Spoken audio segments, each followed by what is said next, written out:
성경 해석에 관해서 기초 상식적인 이야기를 조금 나누려고 합니다.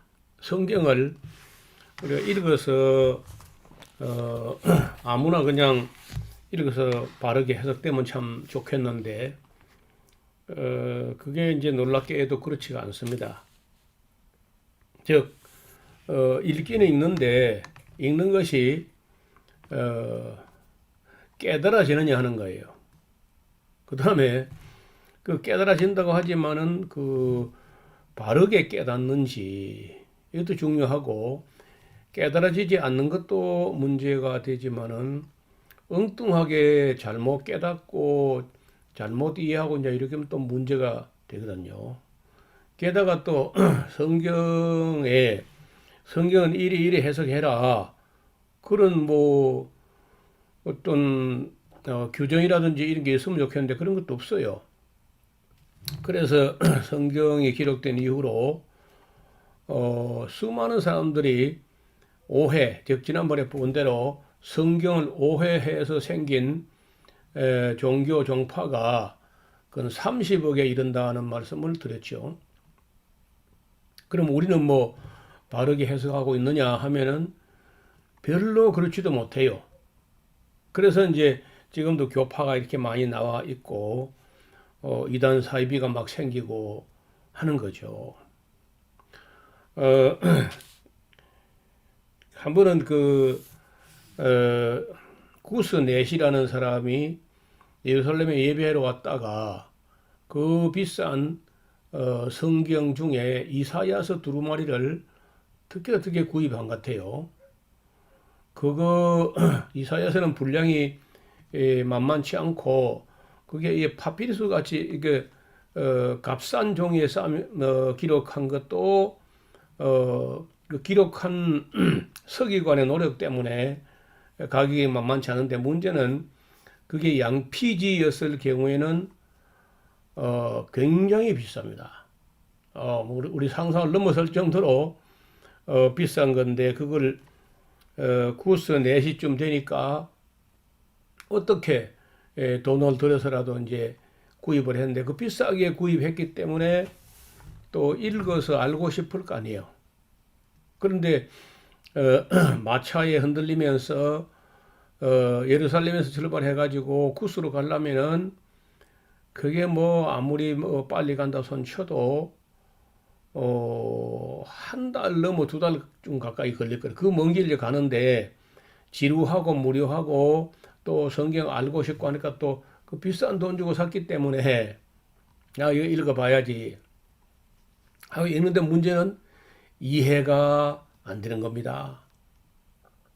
그래서 사마리아에 큰 어떤 집회를 하고 있는 빌립을 성령이 불러가지고 사마리아 집회를 중단시키고 예루살렘에서 가사로 내려가는 길까지 따라가라고 하는데, 그 따라간 거리가 보니까 서울서 부산만큼 따라간 거예요. 그러니까 먼 거리예요. 그걸 따라갔어요. 가서 묻는 게 뭐예요?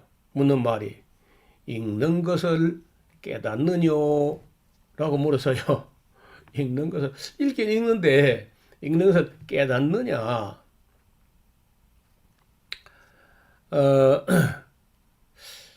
아마도 그 이사야서 두루마리 같으면은 그게 제가 생각에는 헬라어로 기록된 것이 아니겠는가?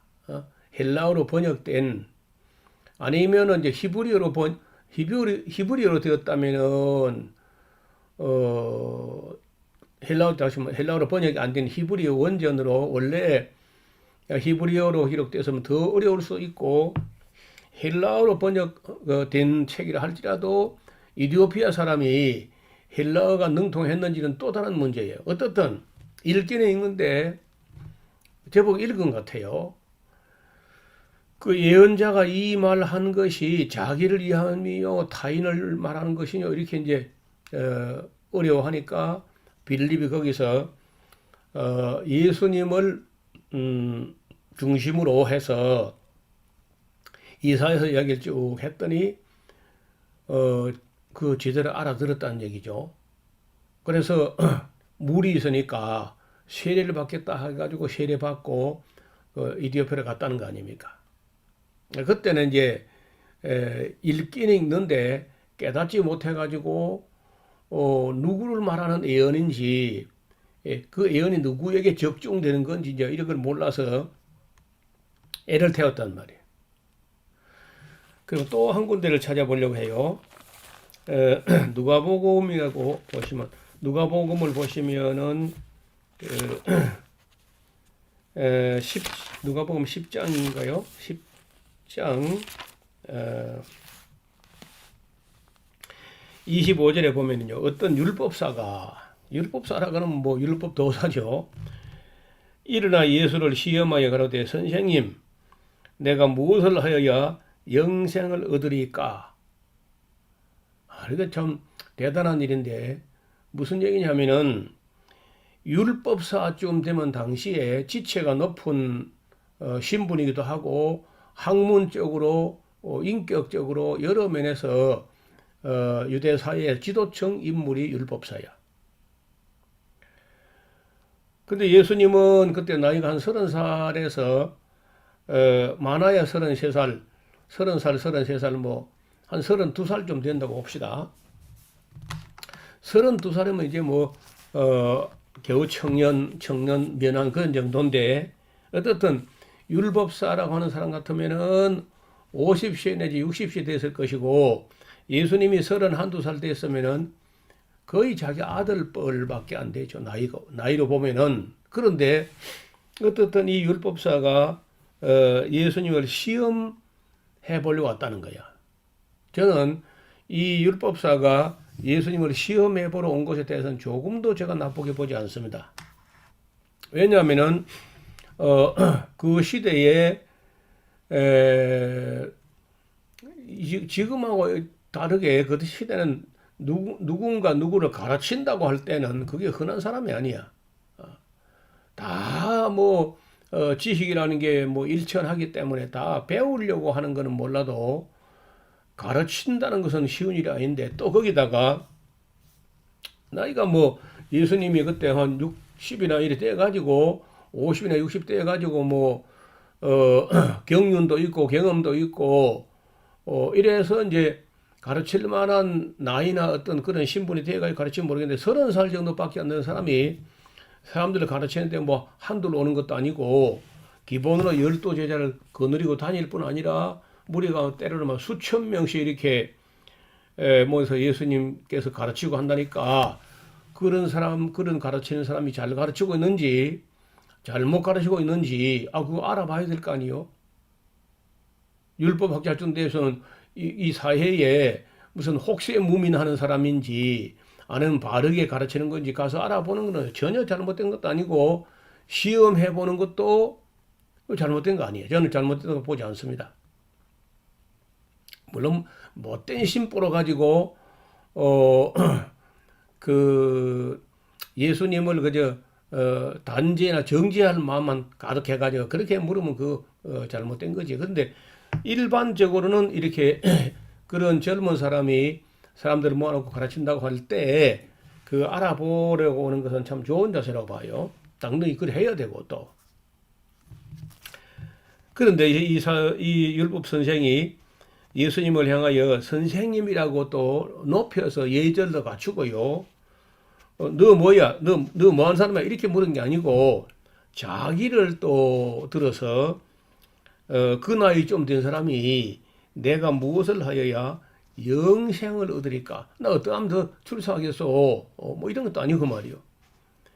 이 생에 이 세상의 삶을 두고 뭐 어떻게 하면 성공하겠느냐 뭐 이런 얘기가 아니고 내가 무엇을 하여야 영원한 생명을 얻을 수 있겠는가?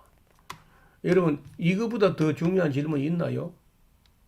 사람에게 있어서 뭐 돈 벌고 출세하고 이런 게 아니라 어떻게 하면 영원한 생명을 얻을 수 있으리까? 이렇게 굉장히 비중 있고 가치 있는 의미 있는 그런 질문을 해왔어요.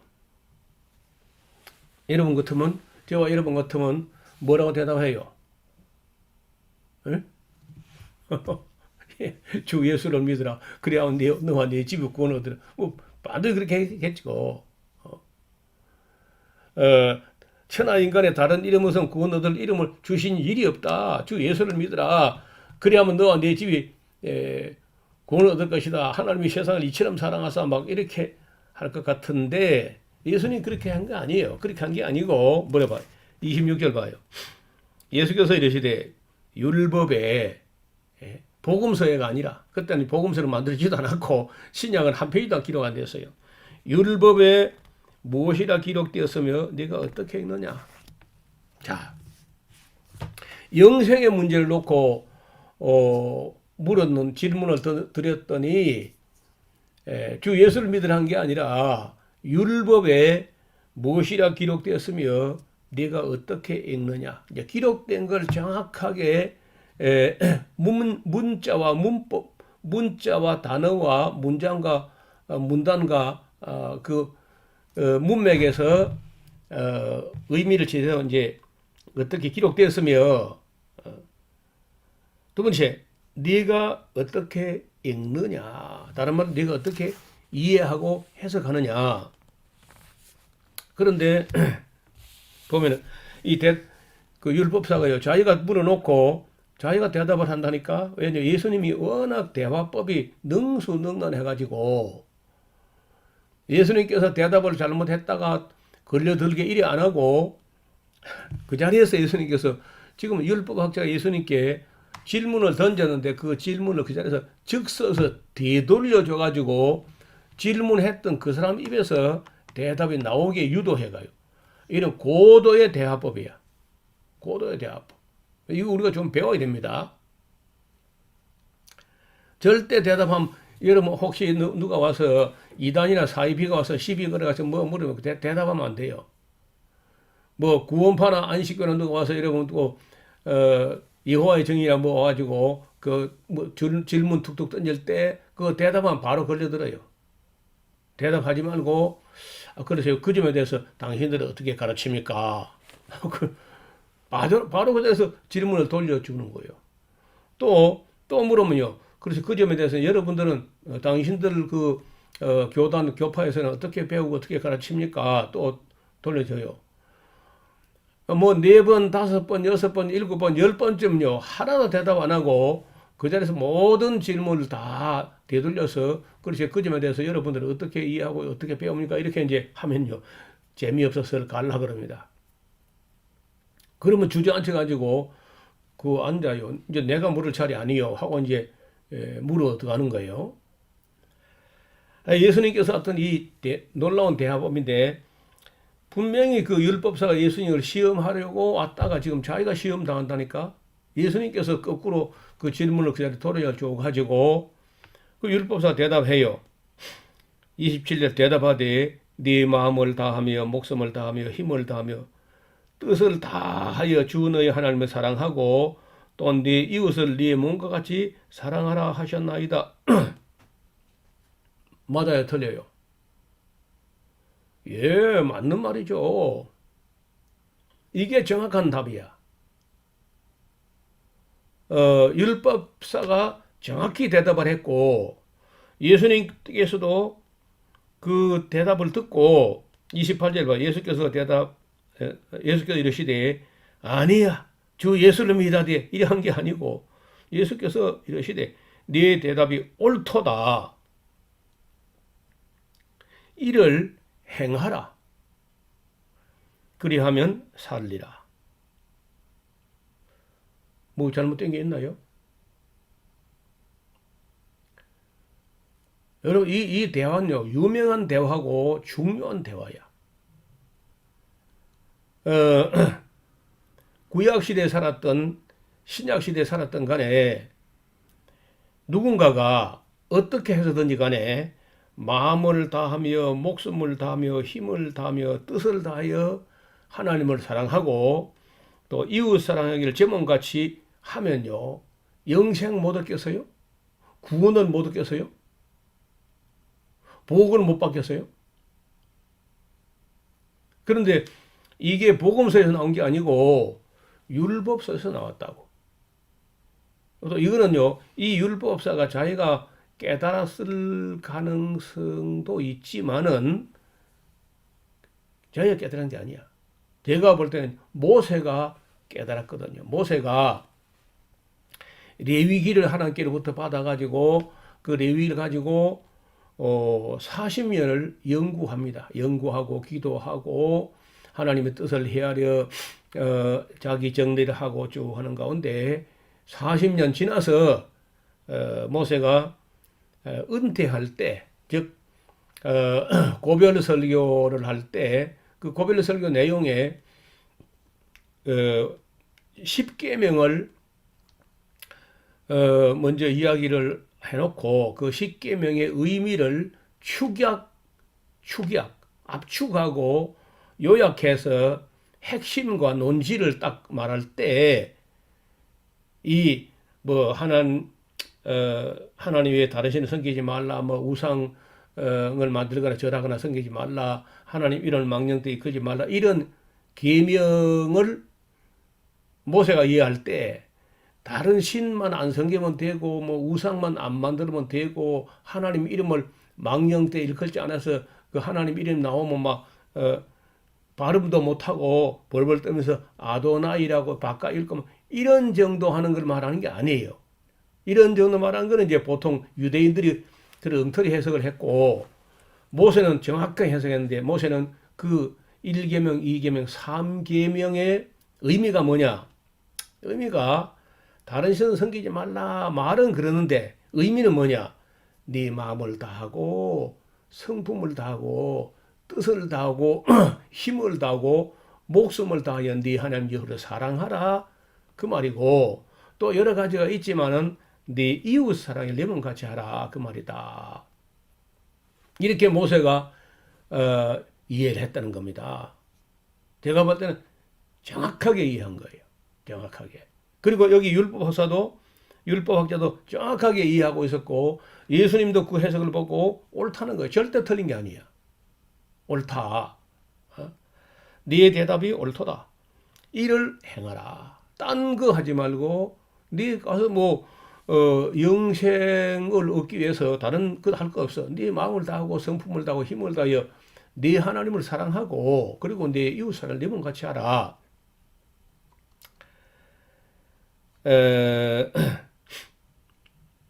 저는 모세가 십계명 해석을 할 때 오늘 신학자들, 성경학자들처럼 그렇게 해석한 게 아닌 걸 보고 깜짝 놀랐어요.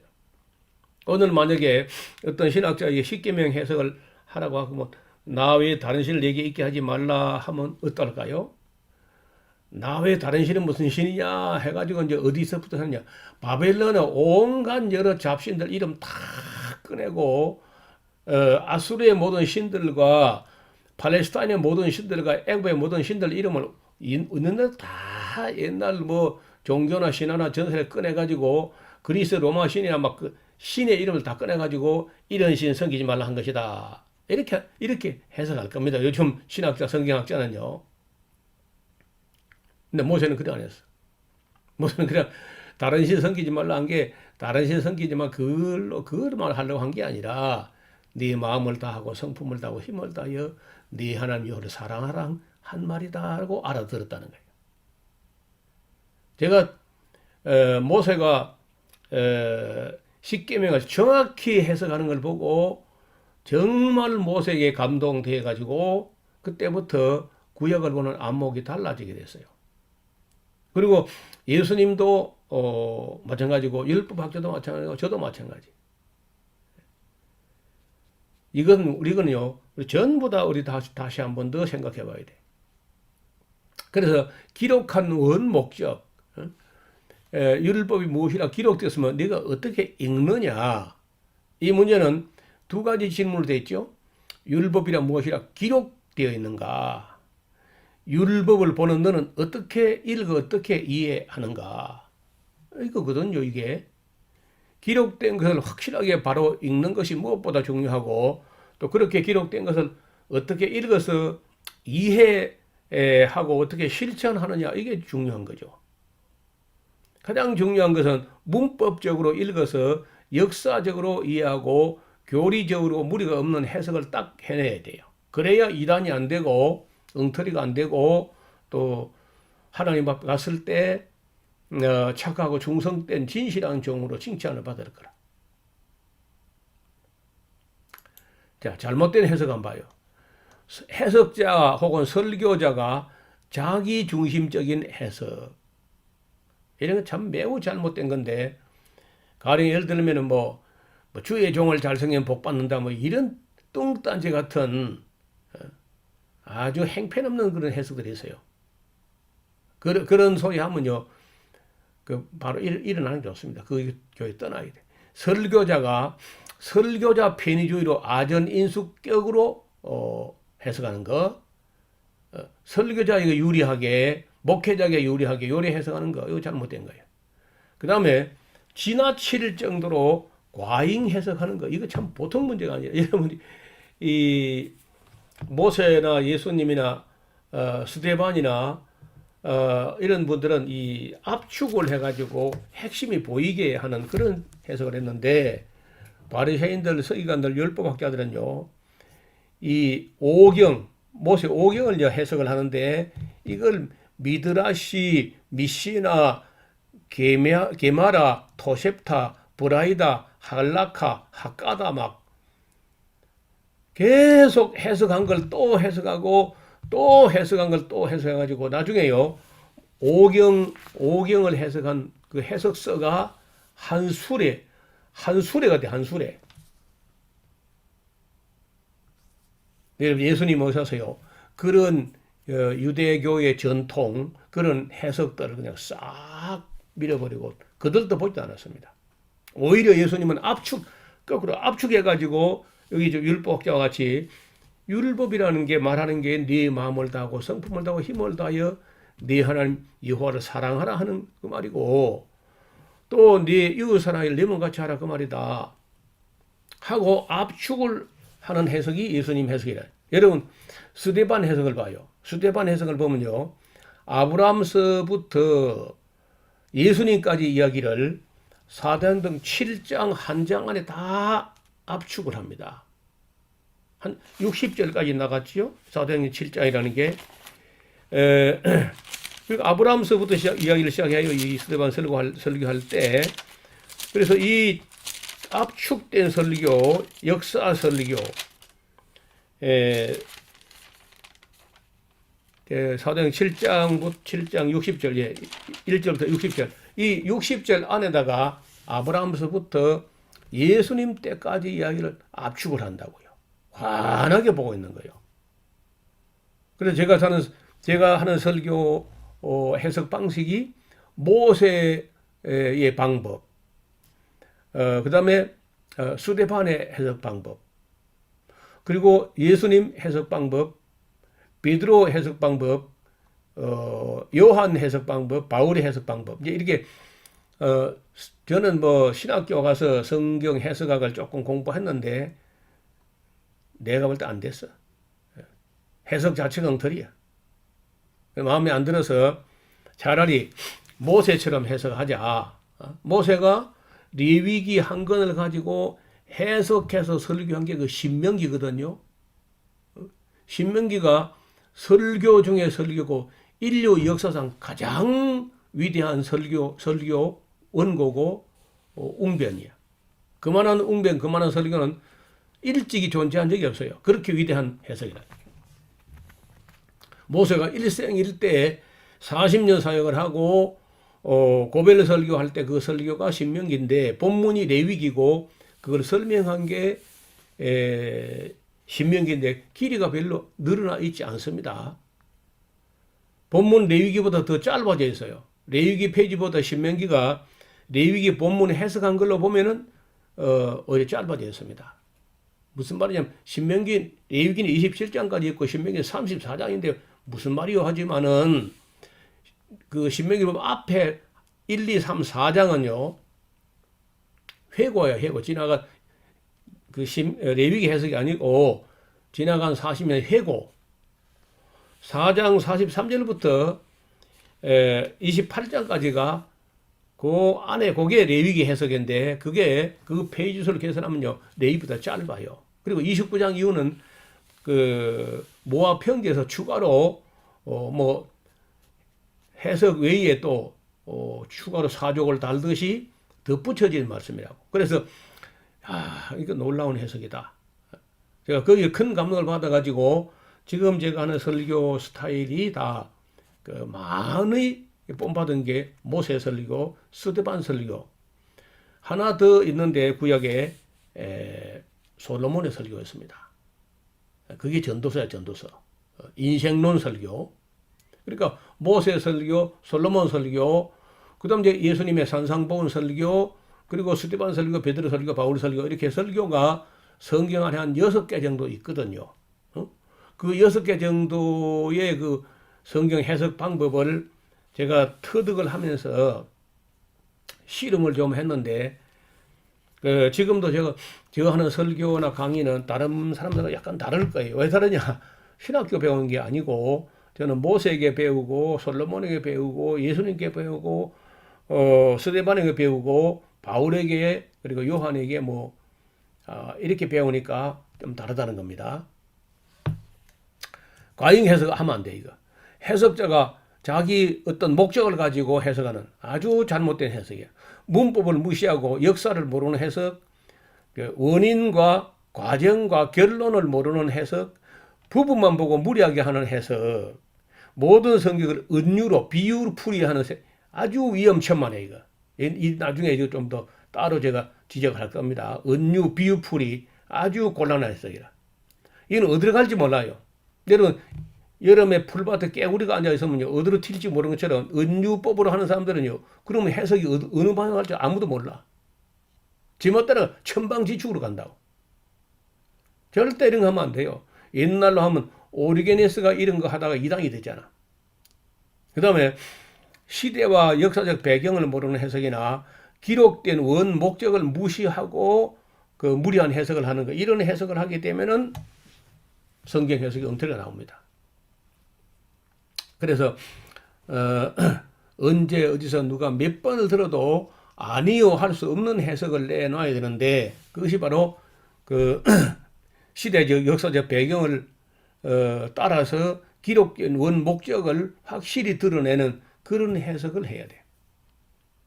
쉽지 않지만은 제가 하는 성경 해석 원리나 제가 강의하는 모든 것들은 이 해석의 원칙을 따라서 원고가 써지고 또 그런 벗어나지 않으려고 노력을 합니다.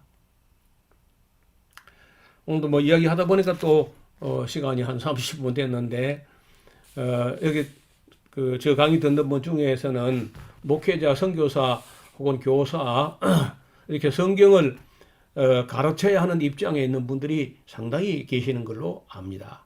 그래서 저와 함께하는 우리 에스라하우스 강사들은 다 이런 해석, 제가 하는 해석 방법을 따라서 성경을 해석하고 그 해석한 걸 가지고 그대로 성도들에게 전하려고 노력을 합니다. 그래서 다릅니다. 들어보면 다르다. 여러분 제가 성경 본문을 설설 읽어가면서 그저 한번 설교 때 막 석 장 정도 이렇게 막 나가고 하면 그게 무슨 감동이 있고 무슨 재미가 있겠나 싶어도 저 설교를 들으려고 제가 지금 하는 게 대하 설교, 성경 강좌 이런 건데 이걸 들으려고 지금 저는 8만 명이나 다녀갔었고요. 목회자만 15,000명이 다녀갔어요. 그리고 지금도 에스라하우스 안에 목사 회원이 5,200명 정도 됩니다. 장로 회원이 5,100명 정도 돼요. 그래서 목사 장로가 10,000명 정도가 에스라하우스 회원이 되어 가지고 저 설교 강의를 듣고 제가 올리는 글도 읽고 하고 보시는 대로 여기 지금 여기 지금 현재 이 유튜브 계정에 구독자가 15,000명이 넘었잖아요. 그러니까 성도들은 목사가 무리하게 만든 어떤 말장난 이런 게 아니라 하나님 음성을 듣고 싶어 하는 거예요. 성경을 통해서 하나님 음성이 들리게, 하나님 뜻이 보이게 이렇게 해석을 해야 합니다. 그래야 훗날 우리가 하나님 앞에 갔을 때 책망을 덜 받지 않겠나. 뭐 칭찬까지는 아니라도 책망 안 받도록 해야 되거든요. 오늘은 여기까지 하고 정리하겠습니다. 다음 시간에 은유영예라는 게 얼마나 위험한 것인지 한 말씀을 더 드리도록 하겠습니다. 감사합니다.